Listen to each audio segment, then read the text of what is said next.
The planet Doxier appears to be a biological impossibility. Its sky is a green to red gradient, and its rings orbit perpendicularly to the equator. But the most controlled element of this environment is its population, a society strictly capped at exactly 12 individuals. This represents the Doxian structural core.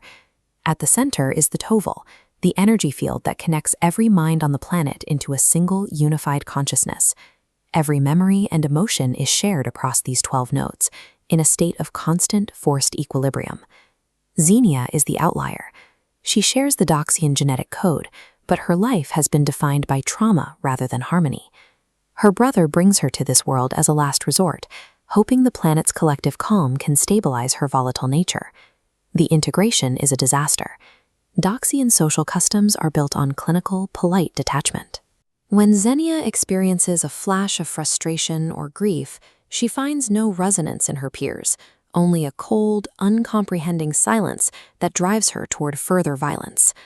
On the surface, Doxier is a sanctuary, but its absolute emotional stillness acts as a vacuum for anyone carrying an internal life that is messy, loud, or painful. The nature of that stillness is tested when a hostile fleet known as the Tosaurians launches an attack on a neighboring system. The Doxians are obligated to intervene, not through diplomacy, but through the mechanics of the planet itself. They reject traditional warfare entirely. Conflict resolution on Doxier isn't about strategy or soldiers, it is about the absolute manipulation of the physical environment. A Doxian counselor materializes in the enemy general's office to deliver an ultimatum. As he speaks, the Tosaurian sun suddenly goes dark. The Doxians have simply extracted its thermonuclear energy into a handheld crystal, freezing the entire star system until the fleet agrees to turn back.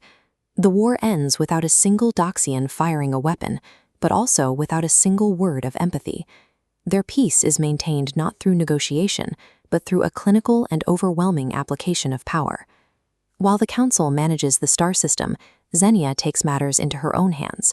She turns invisible and infiltrates the Tosaurian lead warship, slipping through the corridors like a ghost. She overhears a group of soldiers discussing the upcoming invasion. They speak with graphic excitement about the lives they intend to destroy and the women they plan to violate once they reach the surface. This triggers a memory Xenia cannot suppress. At 3 years old, she stood in a kitchen and watched her adoptive father murder her mother before turning his violence on her. She had been too small to stop him then. Now she has the power to intervene. Xenia ignores the Doxian protocols of restraint and unleashes a systematic massacre. Violent arcs of blue lightning fill the corridor as she tears through the crew with a visceral, focused rage. When she returns to the Citadel, the Doxian Council reacts with clinical revulsion. They see her actions not as justice, but as a primitive corruption of their peaceful order. The two sides are at an impasse. The Doxians view Xenia's violence as a failure of character, while Xenia views their detachment as a failure of morality. To her, their clinical pacifism is just another way of looking away from suffering. The Doxians finally prepare to replace one of their own through the acquisition ceremony. Because their population is mathematically fixed, a new life can only be introduced when an old one is absorbed. This is the source of their renewal, the race bank. It is a vault containing trillions of fertilized cells, held in suspended animation. However, because Doxians are telepathic from conception, each entity is fully conscious. They exist in a total sensory void, trapped in the dark for centuries, waiting for their number to be called. The pristine stillness of Doxier is not a natural state. It is an equilibrium purchased through the silent, multi-century psychological isolation of its own unborn citizens. When Xenia scans the mind of a newborn and realizes it spent an eternity in that void, she snaps. Her own history of abuse makes the sensory deprivation of the race bank feel like a second crime, and she attacks the machine to end the children's isolation. The Council moves to protect their system.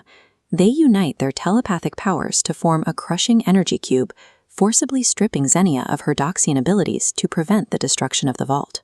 By tearing her powers away, the Council inadvertently forces Xenia's trauma-forged consciousness into the Tovil. A jagged wave of raw emotion floods the sterile network, reaching the vault. For the first time, trillions of minds in the dark feel warmth, ending their isolation.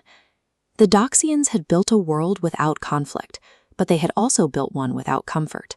It took a mind that truly understood suffering to recognize the agony that their perfect logic had simply ignored. Xenia chooses to leave Doxier for good. She has achieved what she set out to do, but she knows that she cannot live in a society that views her empathy as a defect.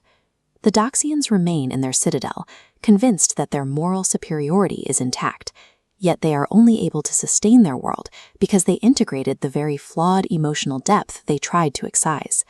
In their pursuit of a flawless society, the Doxians traded away the capacity to feel. Xenia leaves behind a world that is finally connected, but only because it was forced to experience a shadow of the human wreckage it spent an eternity trying to avoid.